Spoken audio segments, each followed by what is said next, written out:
السلام عليك يا أبا عبد الله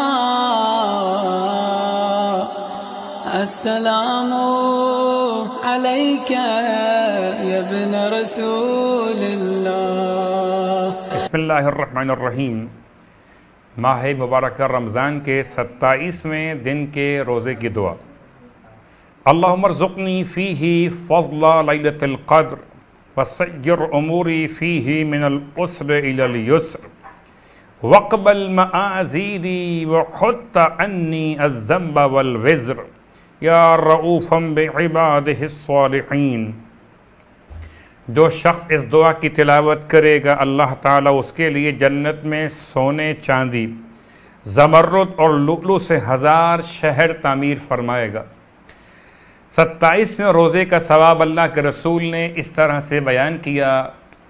کہ پروردگار عالم تمام مومنین مومنات کی نصرت اور مدد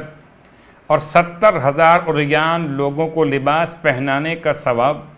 میدان جنگ میں 1000 جہاد کرنے والوں کی خدمت کا ثواب اور انبیاء خدا پر نازل ہونے والی ہر کتاب کی تلاوت کا ثواب تم کو عطا فرمائے گا۔ اللہ کے رسول کے اس بیان کے ساتھ جو آپ نے روزے کے ثواب کے حوالے سے سماعت فرمایا، ماہ مبارکہ رمضان کے روزوں کے مسائل میں ایک اور مسئلہ،